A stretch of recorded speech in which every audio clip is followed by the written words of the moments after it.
안녕하세요. H채널의 한창훈입니다. 반갑습니다. 2019년 5월 9일 비트코인 및 암호화폐 Q&A를 시작하도록 하겠습니다. 먼저 댓글로 좋은 의견과 질문, 정보 공유해 주신 분들에게 감사 말씀드리고 이제 바로 시작해 보도록 할게요. 물병자리 05님이 써주셨어요. 현재 터키 상황이 우리나라의 1년 내지 2년 후의 모습과 비슷할 거라는 생각이 왜 들까요? 슬프다. 달러는 원화 대비 올라가고 마이너스 성장률. 그냥 갑자기 든 생각입니다. 얘기해 주셨고 저 물병자리 영호님이 딱 이 글 써주신 다음에 우리나라랑 터키 지금 상황을 또 같이 이렇게 비교해서 보니까 진짜 우리나라도 1년, 2년 뒤에는 터키 정도 수준까지는 가지 않더라도 그래도 그와 비슷한 어떤 방향성을 보일 수 있겠다 이런 생각이 들었습니다. 그리고 충남 슈마원님이 써주셨어요. 저도요. 지금 가지고 있는 부채 올해 안으로 다 청산하는 게 목표입니다. 이번 경제 위기에 개인 부도를 피하려고 애쓰면서 아주 적은 금액이지만 코인 매수하면서 위기를 모면하기 위해 공동 뛰어다닙니다. 코인 시장의 훈풍이 기대되면서도 같이 밀어닥칠 경제 위기에 너무 적은 코인밖에 없는 제가 걱정이 되네요. 이렇게 얘기했고요. 소시퍼더님도 화폐 가치가 얼마나 떨어질지 궁금하다. 이렇게 또 얘기를 해주셨습니다. 제가 일단 아마 제 영상 보시는 분들은 그래도 암호화폐 관심을 갖고 계시고 어느 정도 일정 부분 자산에서 암호화폐를 투자하고 계신 걸로 알고 있습니다. 제가 지난번에 이제 조사했을 때 생각했던 것보다 여러분들 자산에서 많은 양을 이제 암호화폐 포지션으로 갖고 계시더라고요. 그래서 아마 여러분들 같은 경우는 그래도 이제 저는 좀 피해가 덜 할 건데 그냥 일반 자영업자 어떤 자산에 대해서 투자가 하나도 안 돼 있는 자영업자 분들이라든가 직장 다니시는 분들 이런 분들이 굉장히 좀 힘들어질 수도 있겠다. 그리고 이제 직장 자체가 나중에 1, 2년 뒤에 이제 없어지는 그런 상황이 와서 그때 이제 갑자기 직장을 잃고 자산도 준비가 안 돼 있으면 이때는 진짜 막막하실 것 같아요. 또 그런 부분이 걱정이 많이 됐고, 예. 일단 여기까지 여기 보고 다음 보도록 하겠습니다. 다음으로 비슷한 또 내용을 써주셨는데 안승권 님이 써주셨어요. 터키에 처형 가족이 살고 있는데 형님이 이제 터키 분이시래요. 형님과 형님 가족들은 월급 받는 족족 달러로 바꿔놓고 미국으로 갈 준비를 하고 있습니다. 가족이 관련되어 있어서 더 걱정이 됩니다. 금은동 님도 이제 가족분들 잘 되시기 바랍니다. 소시파던 님도 터키에 사시는 분 이야기를 들으니 현실로 느껴지네요. 그렇게 얘기해 주셨는데 저도 이제 뭐 이렇게 터키에 직접 아는 분이 있다라고 얘기하고 그분이 이렇게 지금 달러로 월급을 계속 바꾸고 있다라고 얘기하시니까 이런 부분에서 어, 야, 이게 진짜 남의 일이 아니다. 그리고 지금 뒤에 위에 보시면 이제 빅스마일 님도 우리나라도 걱정이네요. 이렇게 써주셨잖아요. 그래서 이게 제가 터키 리라 차트와 지금 최근에 이제 원화 차트를 많이 설명을 드렸는데 터키 리라 차트가 이렇게 이제 올랐습니다. 올랐고 채널을 제가 이제 그려서 설명을 드렸잖아요. 2008년도 서브프라임 이후에 터키 리라 차트가 이렇게 큰 상승을 했다. 이제 말씀을 드렸습니다.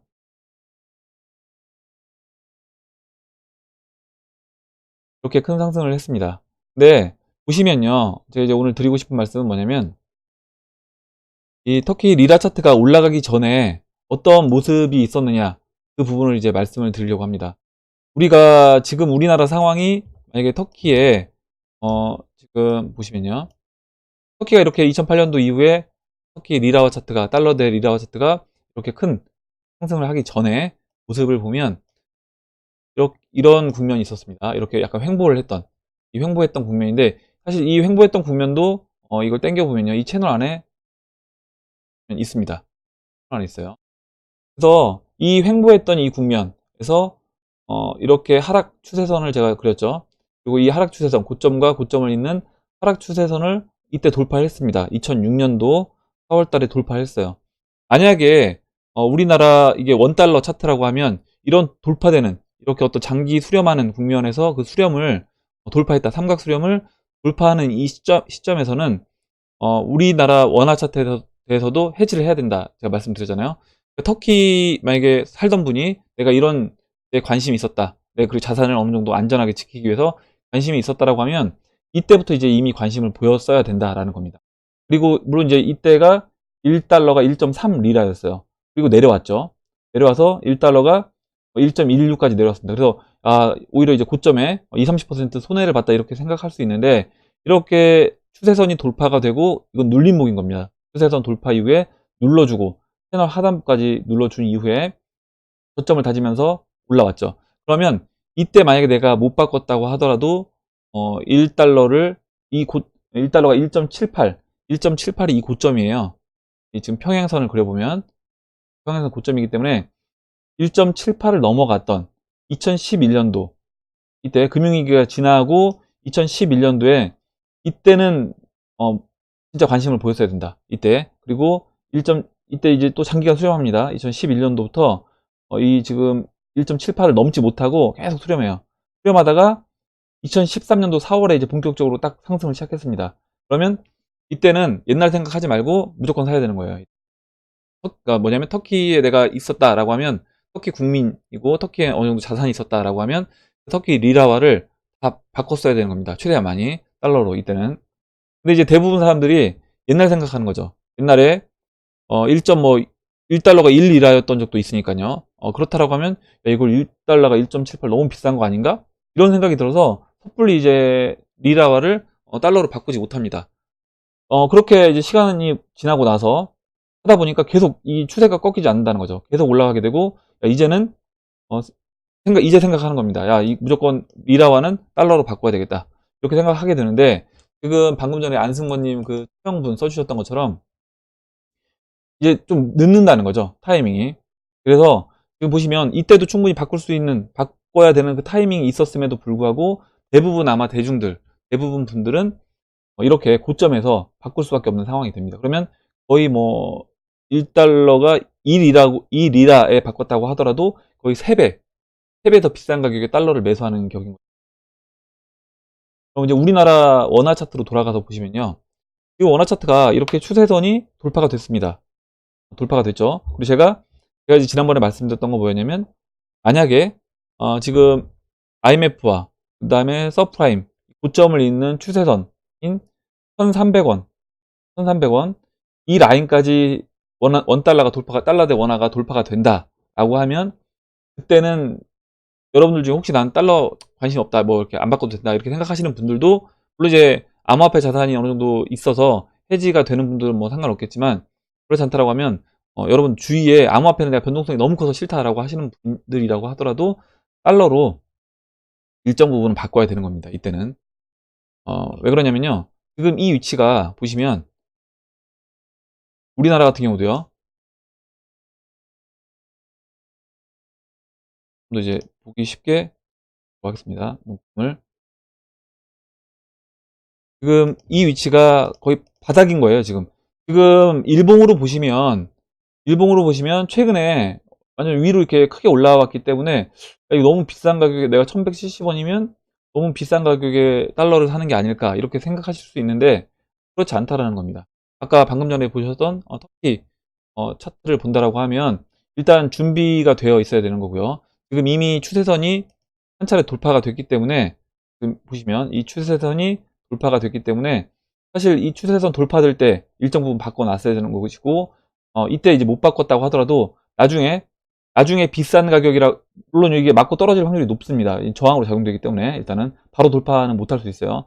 그렇다고 하더라도 돌파가 되면 이때 1300원 비싸다고 하더라도 해야 된다. 아까 제가 터키 리라 차트 1달러가 뭐 1.78 이 리라 넘어갈 때 이때는 무조건 달러를 매수했어야 된다라고 말씀드렸던 것처럼 우리나라도 마찬가지로 1300원 넘어가게 되면 그때는 달러로 어느 정도 일정 부분 자산을 바꿔야 된다. 암호화폐는 내가 너무 변동성이 커서 난 싫다. 혹시 주변에 그런 분들이 계시다라고 하면 그런 분들에게 주변 지인분들 중에 그런 분들이 있다라고 하시면요. 그런 분들한테 달러라도 매수해서 갖고 있을 수 있게끔 얘기해 주시면 돼요. 보시면요. 지금 최근에 이제 이만큼 올라왔잖아요. 이만큼 올라왔습니다. 왜냐면 이때 이제 보시면 1070원 2018년도 4월 달에 6월 달에 1070원이었는데 그냥 100원 정도 올라왔습니다. 10% 정도 올라온 거죠. 이렇게 되니까 이제 좀 많이 올랐다 이렇게 생각할 수 있는데 전체적인 큰 추세 안에서 보면 여기 바닥에서 조금 올라온 거예요. 조금 올라온 것이기 때문에 여기에서 이거를 지금 너무 많이 올라서 내가 달러를 못 바꾸겠다 이거는 아니라는 거죠. 이 얘기는 뭐냐면 지금 만약에 터키 리라 차트에서 내가 지금 여기 올라와 있어서 이거 못 사겠다 라는 거랑 똑같은 얘기인 겁니다. 1달러가 1.9까지 올라와서 지금 이만큼 올라와서 이제 못 사겠다 이 얘기랑 똑같기 때문에 이런 터키 상황을 보고 아까 이제 얘기해 주셨던 우리나라의 앞으로 1년 뒤, 2년 뒤의 모습이 이와 같이 될 수도 있겠다라고 생각이 되면 준비를 해 놔야 되는 거예요. 이렇게 말씀드리고 다음 보도록 하겠습니다. 다음으로 야옹님이 써주셨는데 리플의 달러 차트도 삼각수렴 끝자락에 와 있습니다. 차트를 볼수록 메이저일수록 사토시 차트뿐만 아니라 달러 차트의 영향도 커지는 것 같더라고요. 맞습니다. 사토시 차트에서 지지선이 없었는데 달러 차트에서는 있어서 사토시도 지지가 된다든지 혹은 그 반대로 저항이 그럴 때도 있죠. 고점 예측은 사토시 차트가 좀 더 정확한 것 같은데 달러 차트로 보는 사람들은 너무 상승 예상폭을 보수적으로 잡네요. 이렇게 얘기해 주셨고요. 지금 달러 대 달러 차트에서 리플을 잠깐 보도록 하겠습니다.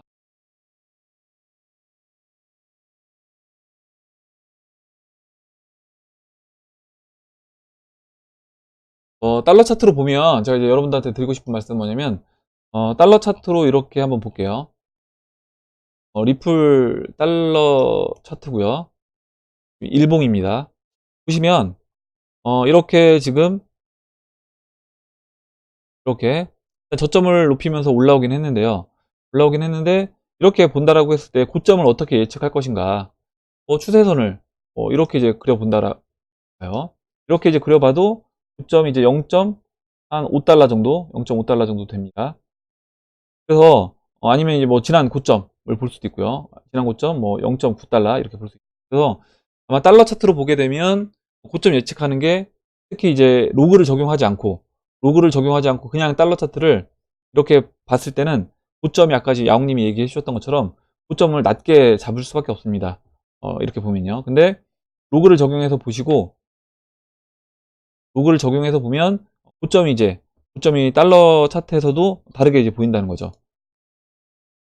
제가 이제 어제 영상에서 이제 그려드렸던 것처럼 채널을 그린다라고 하면 지금 자리에서 채널 상단부까지 올라왔을 때 그때 잠깐만요. 지금 로그를 적용한 를 바꿔볼게요. 여러분 좀 보시기 쉽게 공간을 좀 만들어 놓고 그 다음에 채널을 다시 한번 이제 그려서 설명을 드려볼게요. 어제 이제 그렸던 거랑 이제 비교해 보시면 될 것 같은데 로그가 적용된 상태에서 지금 거의 이제 바닥에 지금 다 왔다라고 보고요. 그럼 이렇게 채널을 그리게 되면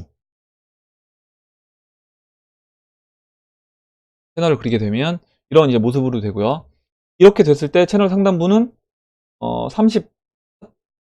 30달러까지 올라갑니다. 일단 지금 현재 위치에서 채널 상단부는 30달러예요. 근데 로그를 다시 적용하지 않고요. 이걸 지워볼게요. 채널을. 그리고 로그를 적용하지 않은 상태에서 만약에 여기에서 제가 채널을 그린다라고 해본다라고 하면요. 고점을 이렇게 그리고 만약에 이 고점까지 이어서 채널을 그려도 지금 현재 위치에서 고점이 34달러가 아니라 3.4달러로 낮아집니다. 그래서 이렇게 보면 로그를 적용했느냐 하지 않았느냐 그리고 달러 차트에서 보느냐 아니면 뭐 BTC 차트에서 보느냐 이거에 따라서 내가 이제 목표 가격 자체가 완전히 달라질 수 있는 겁니다. 아까 이제 양님 얘기해 주셨던 부분이 이제 그런 부분이고요. 차트를 볼 때 어느 관점으로 내가 이 차트를 보느냐에 따라서 목표 가격은 완전히 달라질 수 있다. 이렇게 보시면 될 것 같아요. 설명드리고 다음으로요. 야옹님까지 봤고요. 다음에 이제 강규님이 터키 화폐 차트는 일봉이고 비트코인 차트는 주봉으로 보고 계시네요. 이렇게 얘기해 주셨는데 금 차트 같은 경우는 제가 월봉으로 설명드립니다. 왜냐면 금 차트 패턴은 그 패턴 자체가 지금 30년짜리를 비트코인 차트로 봤을 때 거의 2년으로 압축시켜서 이제 보고 있기 때문에 그러면 월봉으로 보고 있고 비트코인은 또 이제 일봉으로 볼 수도 있는 거고 그럴 때는 그리고 터키 리라 차트를 또 이제 터키 리라의 그 비트코인과 비슷했던 부분이 2017년도였잖아요. 지금 보시면요. 2017년도에 이때입니다. 이때.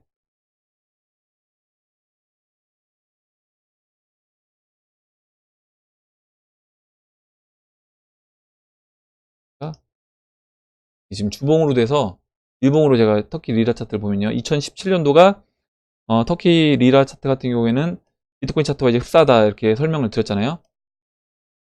그 부분 얘기를 해주신 것 같아서. 지금 이 자리인데요. 보시면 지금 터키 리라 차트에서 비트코인과 비슷한 패턴을 보였다라고 말씀드린 구간이 2017년도 1월부터 2017년도 9월까지입니다. 9개월이고 비트코인은 지금 보시면 18년도 1월부터 비트코인 같은 경우는요. 2018년도 1월부터 올해 2월달 말까지니까 그러면 비트코인이 훨씬 더 기간이 길잖아요. 그래서 어떻게 보면 비교 자체를 그때그때 맞게끔 뭐 주봉으로 볼 때도 있고 아니면 또 일봉으로 볼 때도 있고 금차트 같은 경우는 이제 월봉으로 보기도 하고 그런 식으로 이제 다르게 이제 봅니다. 그 부분 이제 이해를 해주시면 될 것 같아요. 다음으로 데이팡님이 써주신 내용을 이제 보도록 하겠습니다.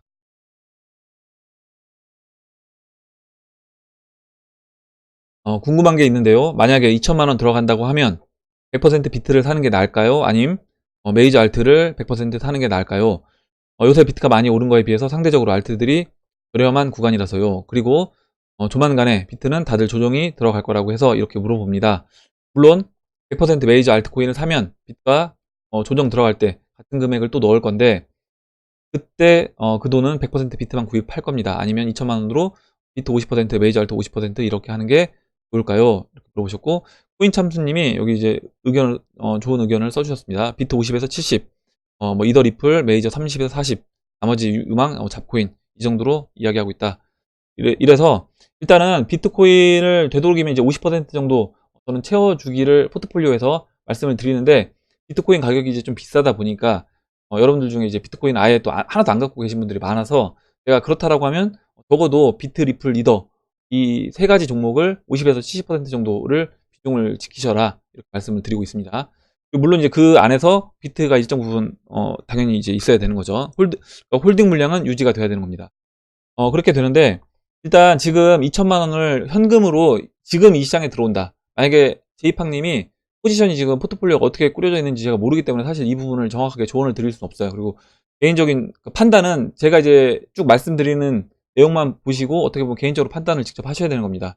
그래서 일단 제가 봤을 때 만약에 내가 포트폴리오가 하나도 없는 상태다 라고 하고 현금으로 지금 이 시장에 처음으로 들어온다라고 하면 당연히 지금은 비트코인도 사고 알트코인도 사야 되는 겁니다. 비트 50%, 알트코인 50% 이렇게 사야 되는 거고 그 알트코인도 아까 코인 참수님이 얘기하셨던 이더리움, 리플 일정 부분 포트폴리오에 채우시고 나머지 본인이 이제 원하는 종목들 추가로 채우시면 되는 건데 먼저 여기서 만약에 내가 근데 그러니까 비트코인이 없이 알트코인만 있는 상태에서 아니면 알트코인하고 비트코인이 같이 있는 상태에서 이랬을 때는 제가 이제 말씀드릴 수 있는 부분이 약간 달라진다는 거죠. 그래서 먼저 제가 그 부분을 정확하게 내용을 모르고 있기 때문에 그냥 현금으로 지금 현금 2천만 원이고 기존 포트폴리오가 없다라고 생각하고 말씀을 드려보면 일단은 저는 반반 비트코인 50%, 알트코인 50% 사셔야 된다. 물론 만약에 내가 여기서 그렇다고 해서 이렇게 지난번에 이제 말씀드렸는데 알트코인을 포트폴리오에 알트코인만 들고 계신 분들 분명히 계실 거예요. 비트코인 하나도 없이. 그런 분들이 지금 H채널이 비트코인 반, 뭐 알트코인 반 현금 들고 있는 분들 사라고 하니까 내가 갖고 있는 그런 알트코인들 매도해서 비트코인 사야 되는 거 아니냐 이렇게 생각하실 수 있는데 그거는 제가 봤을 때 리스크가 좀 있다라고 봅니다. 왜냐면 이따가 제가 와사비님이 올려주신 차트 설명드릴 때 추가적으로 좀 더 첨가해서 설명을 드릴 건데 지금은 비트 도미넌스 자체가 높은 상태이기 때문에 지금 알트코인들 포트폴리오에 있는 알트코인들을 굳이 매도해서 비트코인으로 지금 바꾸는 거는 좀 저는 추천해 드리지 않아요.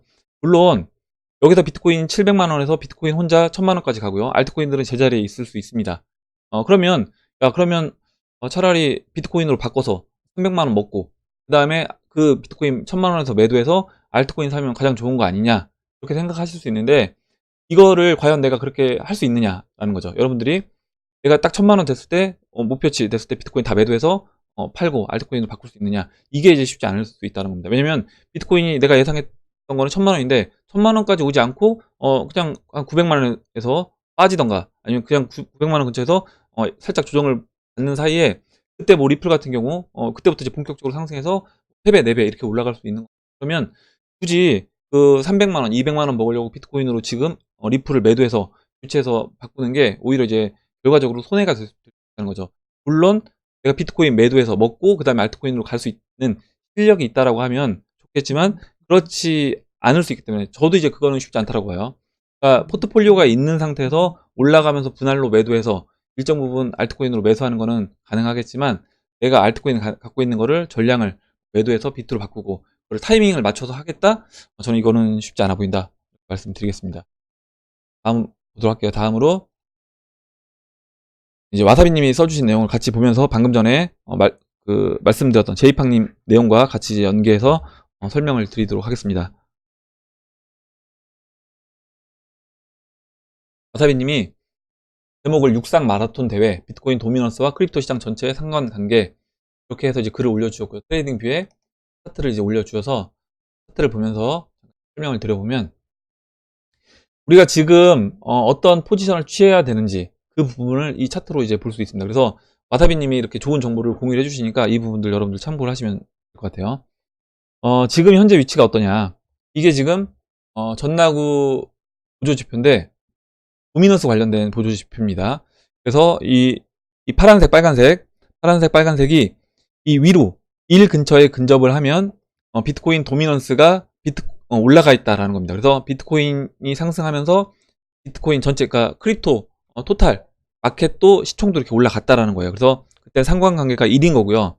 아래로 내려왔을 때 이 마이너스 1일 때는 시총 전체는 올라가고 있는데 비트코인은 별로 올라가지 않아서 그때는 상관관계가 마이너스 1로 되는 겁니다. 그래서 빨간색 이 구간은 알트코인들이 올라갔던 구간인 거예요. 알트코인들이 올라갔던 구간이고 이 지금 파란색으로 체크해주신 수직선으로 체크해주신 이 구간은 비트코인이 주도적으로 이제 올라갔던 구간입니다. 그러면 지금 위치가 어떻냐? 지금 위치를 보시면 지금 빨간색으로 체크가 됐죠. 빨간색으로 체크가 되고 이만큼 지금 올라와 있는 상태입니다. 그러면 지금은 이미 그 알트코인을 비트코인으로 바꿔야 될 타이밍은 여기서 이제 이 차트가 꺾이면서 이때 이제 됐다는 거예요. 그래서 이때 알트코인들을 일정 부분 매도를 해서 비트코인으로 이제 바꿔야 됐던 그런 타이밍이었던 거죠. 그 이후에 이제 지금 올라오고 있습니다. 올라와서 지금 여기서 만약에 올라온 상태에서 다시 이 1까지 올라온 상태에서 꺾인다라고 하면 그때부터는 이제 비트코인을 매도를 해서 오히려 이제 알트코인으로 가야 될 타이밍인데 지금 보시는 것처럼 이미 어느 정도 올라와 있는 상태입니다. 그래서 물론 여기서 추가적으로 더 올라올 수 있어요. 더 올라온다는 얘기는 무슨 얘기냐면 비트코인이 혼자 알트코인들은 올라가지 않고 비트코인이 추가적으로 더 상승할 수 있다. 더 상승할 수 있습니다. 그렇다고 하더라도 포트폴리오에서 내가 알트코인들을 매도해서 비트코인으로 옮기는 거는 좀 이제 위험해 보인다. 왜냐면 이미 이만큼 올라온 상황이기 때문에 알트코인이 상대적으로 싸다는 이야기입니다. 이게. 그래서 이제 이걸 가지고 지금 와사비님이 올려주신 이 차트를 가지고 여러분들 참고하셔서 내가 그러면 지금 알트를 비트를 알트로 언제 바꾸는 게 나한테 좋을 건지 생각을 해보시면 될 것 같아요. 그러니까 지금 말씀드렸던 것처럼 빨간색 체크해드린 이 빨간색 마이너스 1에 근접했을 때는 알트코인들을 비트코인으로 바꿔주는 게 좋은 거고요. 그리고 파란색일 때는 비트코인을 알트코인으로 바꿔주는 게 좋다. 이렇게 보시면 될 것 같습니다. 이렇게 설명드리고 다음 보도록 할게요. 다음으로 이제 윤상훈님이 써주신 내용을 보도록 하겠습니다. 궁금한 게 있는데요. 저번 영상에서 공유해주신 암호화폐 혁명, 비트코인에서 해시 그래프까지 라는 영상의 후반부에 등장하는 차세대 블록체인이라고 소개되는 해시 그래프를 어떻게 생각하시는지 궁금합니다. 이렇게 얘기를 해주셨고, 제가 작년이었나요? 올해 초였던 것 같은데 그때 이 관련된 기사를 잠깐 그때 말씀을 드렸습니다. 아마 이제 그 부분을 못 보셨던 것 같은데 그 해시 그래프와 뭐였죠? 잠깐만요. 해시 그래프와 홀로체인 관련돼서 이 와이스 레이팅스에서 보시면 2019년도 1월 4일에 기사가 나왔습니다. 그래서 와이스 레이팅스 7가지 2019년도 전망 이야기를 했고 이때 이제 여러 가지 전망 중에 이제 리플 관련된 좋은 전망이 있었잖아요. 일단 비트코인은 점차 가치 저장소가 될 것이다. 비트코인 가격은 다시 올라 새로운 사상 최고치를 기록할 것이다. 올해 그러니까 정고점을 넘어간다 이렇게 예상을 한 거예요. 와이스 레이팅스에서. 일부 알트코인은 견인력을 얻고 채택을 확보해 이전 최고치에 최고 20배까지 상승할 것이다. 일부 알트코인은 비트코인 탈비트화 되면서 20배까지 상승한다. 그리고 최고 알트코인이라고 선정한 게 와이스 레이팅스에서 리플을 선정했다라고 말씀드렸잖아요. 그걸 연계해서 본다라고 하면 제가 그래서 리플 뭐 그때 그 당시에 뭐 6만 원, 6만 원에서 8만 원까지 올라갈 수 있지 않겠냐 이렇게 이제 말씀드렸던 기억이 납니다. 그리고 여기서 이제 이오스, 카르다노, 홀로체인 등 일부 암호화폐 프로젝트는 인터넷에서 새로운 패러다임 개발에 기여를 할 것이다. 이렇게 얘기를 했고, 리플과 스텔라와 같은 일부 암호화폐 그룹은 은행 업계를 혼란에 빠뜨릴 수 있고, 리플은 결국 세계 1위 암호화폐가 될 것이다. 이게 나왔습니다. 7가지 전망 중에 하나예요. 그리고 뭐 비트코인, 캐시와 비트코인, SV, 라이트코인과 같은 혁신 사용 사례가 없는 비트코인, 아류코인은 사라질 것이다. 또 이런 얘기도 했습니다. 그리고 이제 홀로체인, 헤데라, 해시그래프 및 현재 널리 사용되지 않는 새로운 코인이 시가총액 10위 안에 오를 것이다.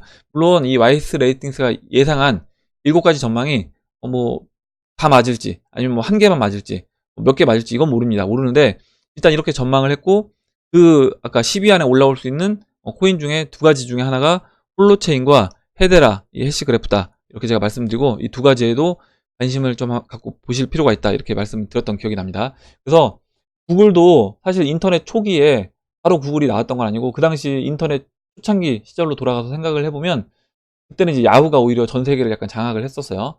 그리고 구글은 오히려 그 이후에 좀 시간이 지난 다음에 부각이 됐습니다. 그런 걸 본다라고 하면 지금 뭐 이오스라든가 이더리움이라든가 이런 플랫폼이 어떻게 보면 이 시장에서 지배력을 갖고 이제 플랫폼에서 있는데 이런 상태가 나중에는 시간이 지나서 다른 암호화폐가 그런 자리를 또 대체할 수도 있다. 이렇게 보고 그런 코인으로 이런 코인들 예상하는 코인들이 있기 때문에 이런 코인들도 일정 부분 관심 있고 관심을 두고 볼 필요가 있다라고 말씀드렸고 이런 코인들을 우리가 그러면 이제 100% 비중에서 70% 정도는 비트리플 이더를 갖고 있다라고 하면 나머지 30에서 30%에서 그 30%도 이런 코인의 다 물방이 아니라 30% 코인들을 뭐 10가지 또는 5가지 정도로 나눠서 한다라고 하면 뭐 3% 아니면 6% 정도를 내 포트폴리오에서 홀로체인이라든가 헤데라 이런 거를 포함시키시면 좋을 것 같습니다.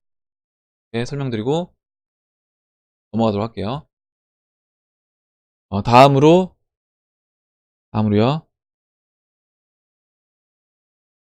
박남일님이 써주셨습니다. 어제 이제 제가 잠깐 제 의견을 말씀드렸는데 박남일님이 써주셨고 바이낸스 비트 7,000개 해킹 오피셜이 떴는데 어떻게 생각하시나요? 이야기를 해주셨고 이제 금은동님하고 소시파더님이 또 좋은 의견을 써주셔서 한번 읽어보겠습니다. 반엔 대표 성명 발표하고 API 키를 다시 부팅시켜야 한다 어쩌고 저쩌고 하고 있네요. 소잃고 외양간 고치라는 건지 뭔가 큰 그림 음모론적 관점으로 보면 비트파이낸스 테더 사기 혐의로 날리고 1등 거래소 바이낸스 해킹으로 날리고 다음은 어디 날리려나 이후에 피델리티 벡터 오픈 뭔가 타이밍적으로 기획한 듯한 냄새가 나네요. 마곡도 올해 새로 오픈한다는데 SBI 거래소가 7월로 연기되는 것도 그렇고요. 코인판에 들어와서 1년의 사건들을 보고 있자니 자꾸 세력이 모든 걸 작업하는 게 아닌가 생각이 듭니다. 그래서 이제 그들이 원하는 방향으로 이렇게 쭉 끌고 가고 있는 거다라고 보시면 될 것 같아요. 물론 그들이 원하는 방향대로 다 이루어지진 않겠지만 최대한 그들도 그쪽으로 방향으로 시장 전체를 몰고 가고 있다 이렇게 보시면 될 것 같아요. 다음으로 금운동님이 또 써주셨고 400억이면 건실한 중소기업 1년 매출액이 될 정도로 큰 금액이지만 바이낸스 1분기 영업이익이 7,800만 달러라니 거래소 수익으로도 충분히 메꿀 수 있겠다라고 얘기를 해주셨고 거기에 어제 이제 말씀드렸던 어떤 충당금으로 준비되어 있는 금액을 가지고 그 손실 금액을 메꾼다고 했으니까 이걸로 바이낸스가 어떤 타격을 입지는 않을 거라고 이제 봅니다. 결국엔 뭐 자작극이거나 아니면 타이밍을 맞춰서 그런 이제 기사를 일부러 어떻게 보면 만들어낼 수도 있고 오히려 이제 별거 아닌 내용을 가지고도 크게 이제 부풀려서 또 이제 시장에 퍼뜨릴 수도 있겠죠. 퍼드를 유발해서 사람들이 이제 팔고 나가게끔 만들기 위해서요. DYD 님도 이제 1년 전만 해도 이런 기사 나오면 시장이 요동치면서 요동치면서 스트레스가 심했을 건데 지금은 이제 어느 정도 안정화됐다 이렇게 얘기해 주셨고요. 후시파더 님도 퍼즈성 뉴스는 멀리 하셔라. 김동규 님도 이제 저도 약간 음모가 있는 것 같다 얘기를 해주셨습니다.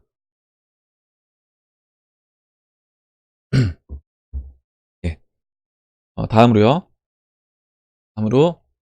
윤리진 님이 써주셨는데 이제 어제 그 리플 CTO에 대해서 이제 얘기를 했고 리플 CTO가 NSA에 이제 근무한 바가 없으며 단지 NSA에서 발주한 프로젝트에 참여한 바 있다. 그래서 이 사항이 좀 확대된 것 같다라고 해서 어떻게 보면 팩트 체크를 해주셨습니다. 일단 데이비드 숄츠 이력을 가서 보니까 지금 얘기해 주신 게 맞아요. 윤리즈님이 얘기해 주셨던 것처럼 보시면 일단 NSA에서 10년 동안 2001년도부터 NSA에서 네트워킹 소프트웨어와 기존의 보안 및 고용기 인프라 기술을 통합하는 데 힘썼다. 이렇게 되어 있습니다. 그래서 일단 NSA 관련된 일을 10년 동안 한 거는 맞아요. 그러니까 아마 그 관련된 NSA 뭐 관련자들도 많이 알고 있겠죠. 그쪽과 이제 계속 일을 했으니까. 그리고 그 대신 이제 그 양력을 보면 2000년도 이때부터 웹마스터 주식회사 소프트웨어 개발자 감독, 주식회사 기술 담당 최고 책임자로 있었습니다. 11년 동안. 그래서 아마 이 웹마스터 이 회사에 있으면서 NSA 일을 맡아서 진행을 했던 거라고 이제 보시면 될 것 같습니다. 팩트 체크해주신 윤리진님께 감사 말씀드리고 다음 보도록 하겠습니다. 다음으로 더글라스님이 써주신 내용을 보도록 할게요. 더글라스님 캐나다에 살고 계신 걸로 알고 있거든요. 그래서 캐나다 지금 현재 어떤 상황에 대해서 지난번에도 이제 말씀을 해주셔서 같이 이렇게 쭉 읽어봤는데 또 좋은 내용을 이제 경험담을 공유를 해주셔서 같이 한번 보도록 하겠습니다. 리플이 그렇게까지 올라갈 수 있다면 5년인들 못 기다리겠습니까? 듣기만 해도 뿌듯하네요. 리플이 사실 50배, 60배가 불가능하다고는 생각하지 않습니다.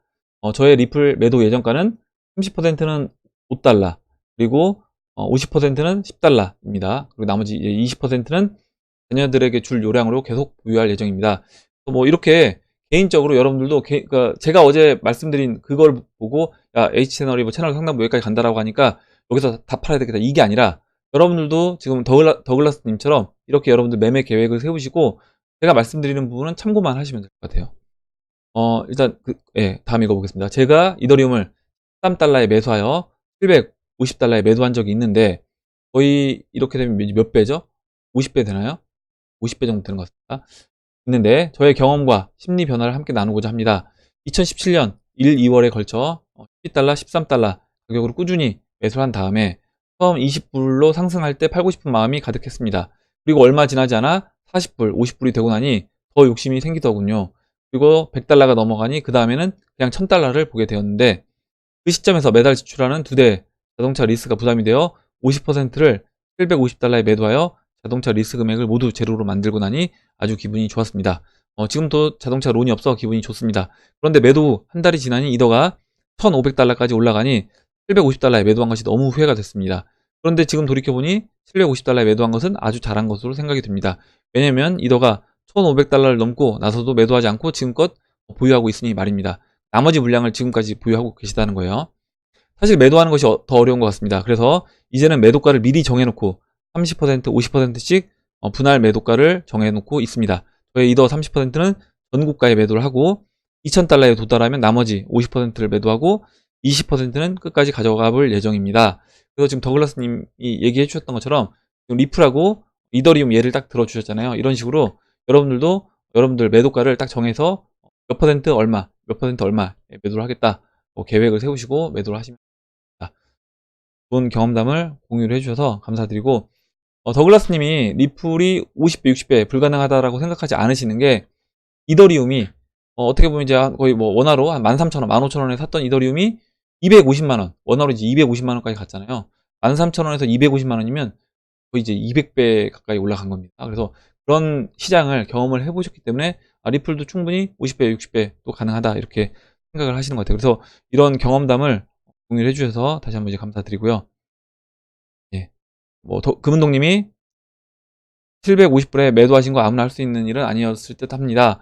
단톡방에서 어떤 분이 지인의 추천으로 1억을 투자하여 300억이 되었는데도 못 팔고 다시 1억이 되었다고 모친이 동네 사람들한테 우리 아들 성공했다고 자랑하고 다니셨는데 고향 내려가기가 겁난다고 했던 분이 계십니다. 아마 이런 분들 많이 계실 거예요. 제가 아는 분도 뭐 100억 넘어갔다가 다시 이제 1억도 안 되는 금액까지 빠졌다라는 분도 있습니다.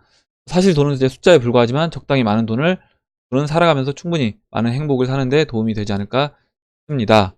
이렇게 얘기를 해주셨습니다. 그래서 여러분들도 지금 뭐 DYD님, 앙도리님, 양영민님 이렇게 그래서 매도가 다 중요한 것 같다. 그리고 매도 잘하는 게 신의 영역인 것 같다. 여러분들이 코인참수님도 써주셨어요. 이런 식으로 여러분들도 매도 계획을 미리 세우시고 하시면 좋을 것 같습니다. 예, 마지막으로 예, 마지막으로 이창성님 써주신 내용만 보고 마무리를 하도록 하겠습니다.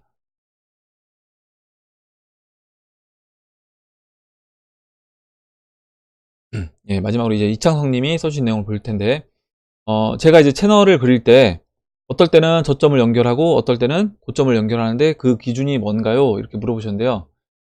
일단 이거는 채널을 그릴 때, 뭐, 기준은 이제 이렇게 보시면 될 것 같아요. 만약에, 저점을 잇는 추세 라인을 그릴 때, 저점은, 두 개의 어떤 저점이 있고요. 고점은 하나밖에 없다라고 하면, 저점을 기준으로 채널을 그리겠죠. 그리고 만약 고점이 두 개가 있는데 저점은 하나밖에 없다라고 하면 고점을 기준으로 채널을 그릴 수 있는 겁니다. 이제 그 부분은 그때그때 이제 상황에 맞게끔 하시면 되는 거고요. 지금 채널을 이렇게 그릴 수도 있어요. 예를 들어볼게요. 지금 달러 대 원화 차트인데요. 로그가 적용된 차트고 채널을 뭐 이렇게 이제 세선으로 해서 이 저점과 저점을 잇는 이렇게 채널을 그릴 수 있습니다. 이렇게 제가 그렸죠 아까. 이렇게 그릴 수 있습니다. 그리고 이 뭐 채널 높이는 낮출 수도 있어요. 이 중간으로 낮출 수도 있고, 또 이렇게 그릴 수도 있습니다. 이 고점과 지금 이렇게 우하향하고 있는 이 모습을 본다라고 하면 이렇게 이제 그릴 수도 있는 거죠. 이렇게 그릴 수도 있습니다. 이렇게 이제 좀 더 내려서 할 수도 있고요. 이제 이런 식으로 이제 채널을 그릴 수 있어요. 그러면 지금 우하향하는 채널은 제가 어떻게 그렸냐면 고점 두 개를 있고요. 저점은 지금 이 한 포인트 2007년도 저점에 맞춘 겁니다. 이제 이런 식으로 또 채널을 그릴 수 있어요. 그래서 이거는 만약에 가장 좋은 건 채널을 그릴 때 가장 좋은 건 만약에 점이 고점과 안 되는데 고점과 고점과요. 고점이 있고요. 또 저점과 저점이 이렇게 4개 최소 4개가 있다라고 하면 이거에 맞게끔 평행 채널을 그리면 되잖아요. 이렇게 뭐 평행 채널을 이렇게 이제 그리면 될 겁니다. 맞춰서 이제 그리면 되는데 만약에 위치가 좀 잘못됐는데 이렇게 이런 식으로 그리면 되고요. 근데 이게 이제 없다라고 하면 지금 이 고점에 있는 여기 안 없어지는데 일단 이게 없다라고 보시면요. 이게 이 점이 없고 이 세 점만 있다라고 하면 고점을 잇는 걸로 그리면 되는 거고요. 고점 두 개만 있다라고 하면 고점을 잇는 평행선을 그리시면 되는 겁니다. 평행 채널을. 이거는 이제 그때그때 채널을 이제 아마 많이 보시면 어떻게 이제 그려야 될지 이제 보이실 겁니다. 이렇게 설명드리고 마무리하도록 하겠습니다. 오늘 나온 얘기들 중에 여러분들 뭐 궁금하신 그리고 또 같이 이야기해보고 싶은 의견 뭐 같이 이야기해보고 싶은 정보 있으시면 정보를 공유해주시면 다음 시간에 같이 이야기해보는 시간을 가져보도록 하겠습니다.